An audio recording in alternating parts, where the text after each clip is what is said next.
இயேசு கிறிஸ்துவின் பரிசுத்த நாமத்தில் உங்களை அன்புடன் வாழ்த்துகின்றேன். அன்புக்குரிய தேவ ஜனமே, தொடர்ந்து இந்த திருமண பந்தத்தின் நல்ல ஆலோசனைகளுக்குள்ளாய் கடந்து செல்வோம். விவாகரத்தை தேவன் வெறுக்கிறார். ஏனென்றால் அது மக்களை பிரிக்கிறது, வேதனைப்படுத்துகிறது. வன்கொடுமையும் நம்பிக்கை துரோகமும் கூட திருமணம் நிரந்தரமாக நீடிக்காமல் செய்கின்றன.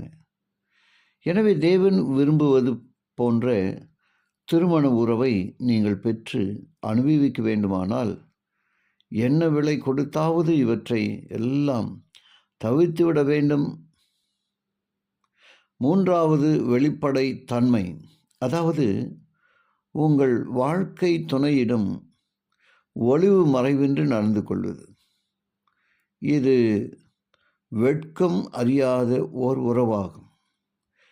இது பாதுகாப்பான, சீராட்டி பாராட்டி வளர்க்கிறது ஒரு சூழலாக அமைகிறது.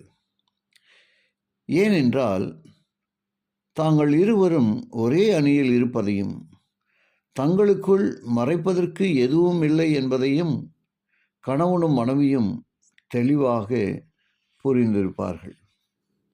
அன்புக்குரிய தேவ பிள்ளைகளே, நெருங்கிய கூட்டாளிகளாக மாறுவது உங்கள் வாழ்க்கை துணையிடம் பொறுமையாகவும் அன்பாகவும் இருப்பதற்கு நீங்கள் தீர்மானிப்பதை சார்ந்ததாகும்.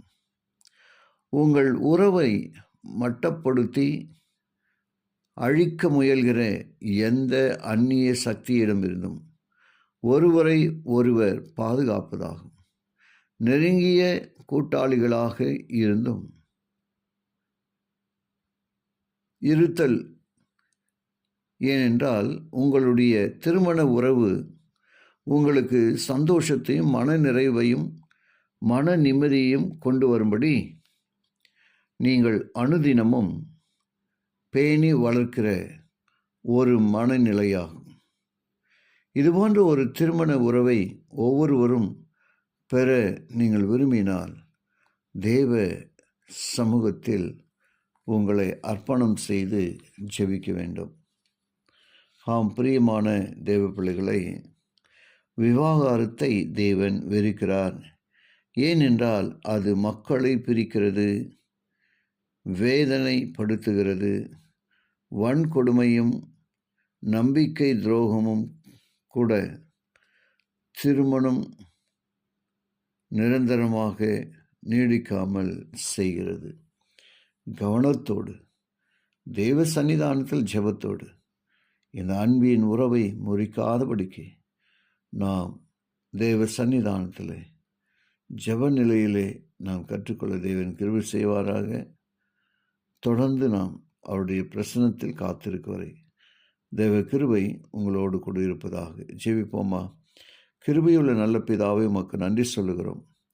பரலோக ராஜாவாகிய உம்முடைய சன்னிதானத்திலிருந்து நீர் எங்களுக்கு கற்றுக் கொடுக்கிற இந்த தெய்வீக ஆலோசனைகளுக்கு ஸ்தோத்திரம். நெருங்கிய உறவுகளாக தேவனுக்குள்ளாய் இணைக்கப்பட்ட இந்த வாழ்க்கைக்கு சாட்சியாக வாழ்கிற ஒவ்வொருவரையும் நீர் ஆசீர்வதிக்க நாங்கள் வேண்டுகிறோம். உம்முடைய குமாரனாக இயேசுவின் வழியாய் ஜெபிக்கிறேன் நல்ல பிதாவே, ஆமென்.